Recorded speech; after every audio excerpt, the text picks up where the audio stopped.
There were times when these clashes were not there. It's a competition for resources, scarce resources. Like Mr. Bulama mentioned, animals have to eat. Every living being has to eat. Now, the tendency here, like it has been pointed out, is to go and look for where you can graze your animals and water your animals. And in the process, you encroach into farms, you graze your animals in the farms, etc., etc. There used to be a traditional conflict resolution mechanism. And that mechanism was, look, nobody should take the law into their hands. If your area has been encroached, your farm has been violated, your farm has been eaten, don't retard it immediately. There are traditional authorities where you can lay a complaint. And this had worked since the 60s and early 70s. I know this, I witnessed this as a child, as a growing up adolescent, I witnessed this. Nobody then took the laws into their hands.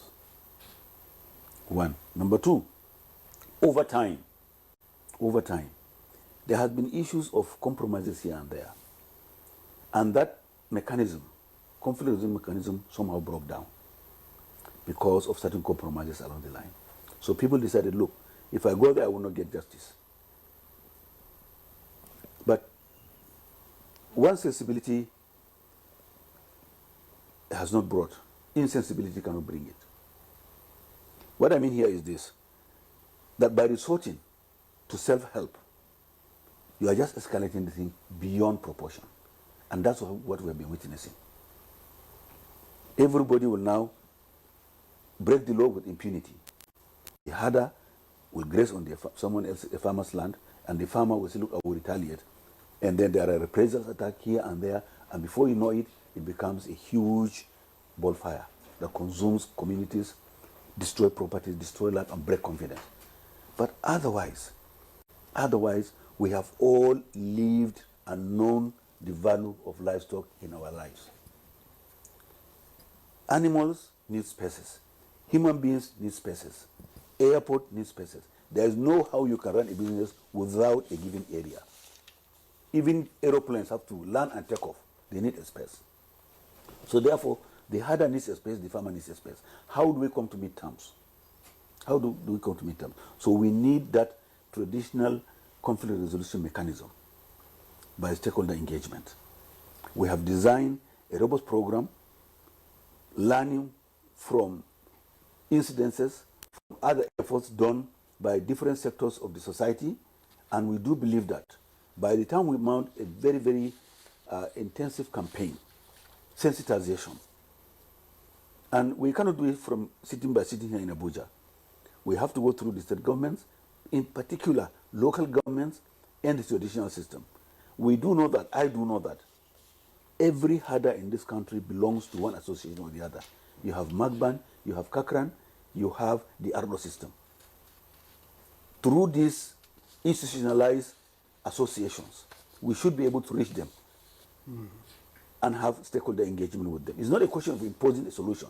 It's a question of, look, this is what is happening in the country. It's bringing a lot of havoc. It's bringing bad international image for us. And it's something that we should be able to manage.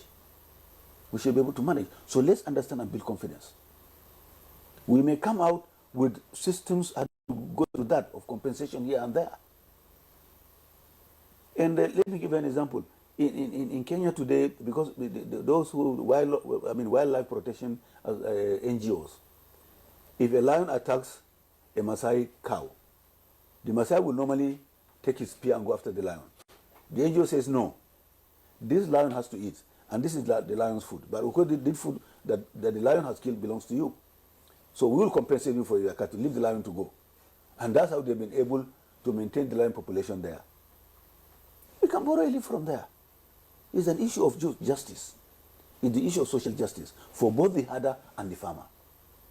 And I believe by the time they see empirical evidence of this being done by the federal government of Nigeria, people say, look, violence is not even the last resort.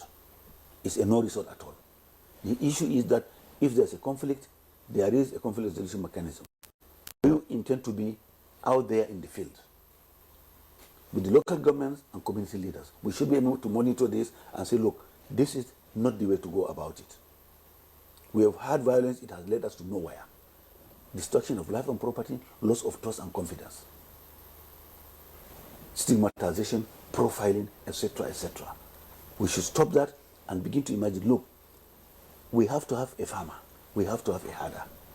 How do they coexist, value each other's contribution, and commensurately benefit from each other? When I was a kid, I used to know that farmers, not that my father was not a farmer, he was a farmer and a herder. They used to come to ask for permission of our herd to go to their farm and remain there for 2-3 weeks to get manure, while the cattle will feed on the farm residue. This was symbiotic. What happened to that symbiosis? The farmer still requires that manure. You can't always rely on synthetic fertilizer. It has its own value. But the soil fixers we know are animal manure. So that symbiosis is there. And this is what we want to restore. People should understand that this country needs farmers, farmers need herders, herders need farmers. But there's something else you need to restore, because Elias spoke about the grazing reserves that have been built up. How do you intend to, make them available again for the sole purpose of grazing? Yeah, for me, in areas where these grazing reserves have been compromised, we will not ask people to leave. We ask the state government to give us another. To give us another. Simple. Because again, these are the kind of things that will now raise emotions and tensions. Why should I vacate my house for a herder? No. We don't want to go there via that. Your Excellency, this was allocated. This is the amount of land. It not be gazetted. That means that they had legal encumbrances. But it had been built. Whether the building has approval from Cargills or from whatever ministry or arm or the land administration department, we are not going after that. We need an alternative. And for that alternative, we want to choose the location for suitability.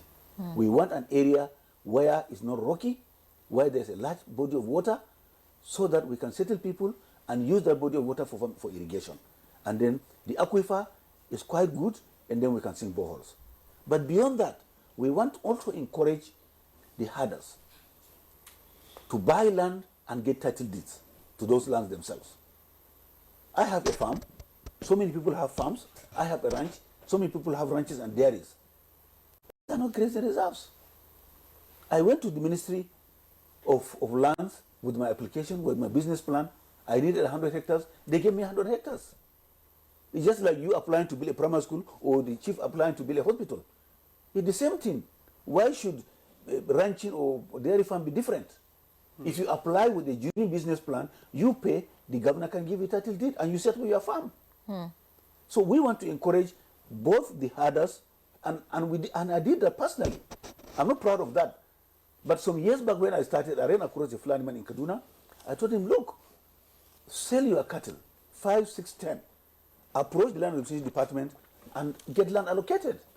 He did it, and his cattle, the title belongs to him now. So what difference is there between a primary school, a clinic, an office building, a business premises, and a ranch or a dairy farm? What the governors want is business, genuine legitimate businesses. All right.